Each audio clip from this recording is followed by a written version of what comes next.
Hey guys, Jay Powell here on Test This Tech, and I wanted to show you guys a microphone that I made that I think can really go toe to toe with some of the best microphones out there.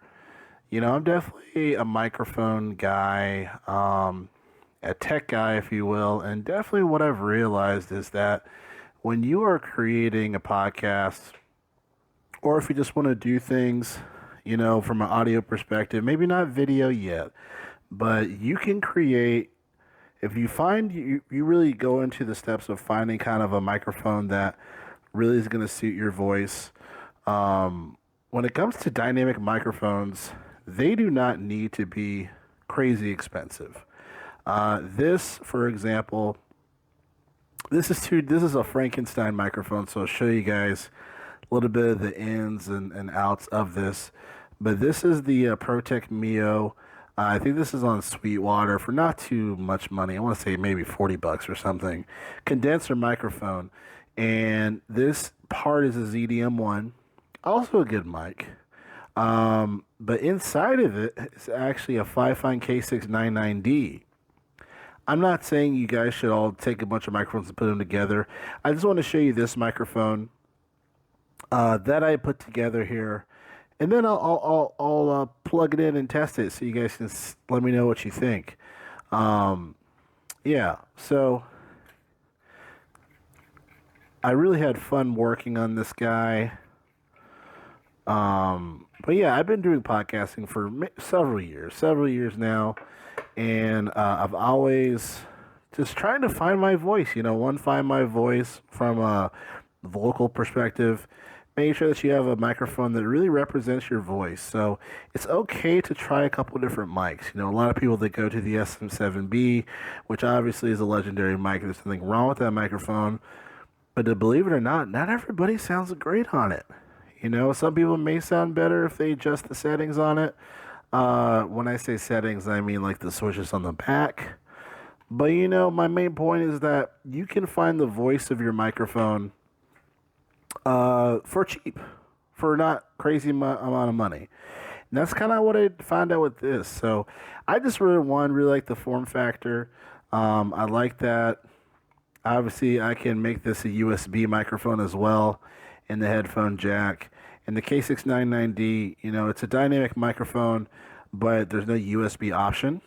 So I've made this a USB option, which is nice. The nice thing about this microphone setup is that the ProTech Mio actually has the same frame as the Zoom ZDM1. So if you look at the capsule or the circuitry here and the frame, and if you took a Zoom ZDM1, opened it up, it's actually an exact match. So that's part of the reason why this actually fit, which is really cool. Now, the goodies are in here. This is the Fifine K699D, and the wiring from that originally went into the capsule. I took that out, and I did some creative notion of taping the microphone capsule to the end here, so it won't flop around and it'll stick in. Is it 100% center? Technically not, but you can still get a really nice sound out of it, and it won't sound crazy off or anything like that. It's not like the microphone top is right here. But yeah, now the only downside to this, you do need 48 volts of phantom power, and it's relatively a gain hungry microphone. But most microphones today, come with 60 dB of gain, if not a little bit more. Most interfaces today, believe it or not, actually can drive an SM7B, which is, this is one of the most gain hungry microphones out there. The Rode Procaster, the Pod mic are actually really gain hungry too. SM58, SM48. But these interfaces today, most of them have enough dB of gain where you can actually drive it. So I'm going to use my interface that I had here on the show, the Mayono MicTech Procast. Um, or what am I saying? The the Mayono Pro Studio Lite. That's what I meant to say. Um, and I'm gonna plug that in to this, and I will switch the camera where it's my webcam or I'm on OBS basically, but I'm using this microphone. So let's switch to that, and I'll let you guys know. And obviously, let me know how it sounds. And what's going on, guys? Welcome to Test This Tech. J Powell here, and this is how the microphone sounds that I showed you in the last video here. So again, this is a Flyfine K699D microphone capsule. Casing on the back is a ProTech Procast MicTech Procast, the Mio, and then the ZDM1 casing in the front. So that's kind of a neat form factor. Of course, I need a windscreen on this thing because the capsule's right at the end. It's silly to not have a windscreen. But I mean, hear this sound, right? This sounds pretty good, pretty solid, and it's definitely podcast worthy. Really solid podcast worthy too, I might say. If you're starting out with podcasting or whatever it is, this is going to give you leaps and bounds above a lot of newer podcasts, or at least, those folks that are new to starting and are the best of equipment. And again, this is more of a Frankenstein type situation, right? I don't expect people to go out, buy 3 microphones, put them together to find the microphone for you. I'm kind of insane in that particular regard. But check it out. I got a cool little mic, set up for this particular outcome. Some people may ask, why didn't you just keep the capsule in the original casing? I just don't like the small casing that it's in. Maybe it's kind of cool if you're doing videos or you're not having a big microphone in your face.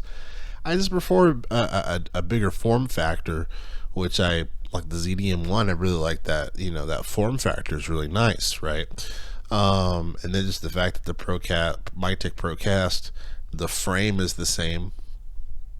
The frame distance is the same, and then also, as mentioned, I could switch to USB and get a pretty solid outcome as well. Now, a couple things to be noted.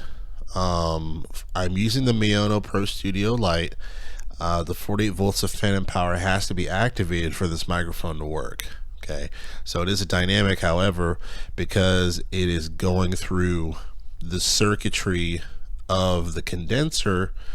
I need the 40 volts of phantom power to give it that boost that it's needed. So I think I'm hearing a little bit of a boost, a slight clarity boost.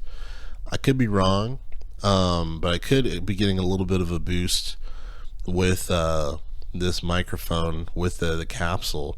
Like an active dynamic microphone. Again, I could be crazy.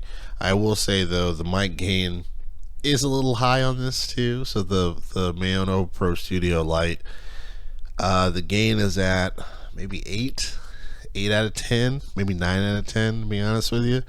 But I mean, who cares, right? The gain doesn't sound too crazy. The sound sounds freaking really good. And yeah, if you get a good sound, you're gonna get quality, So what you think?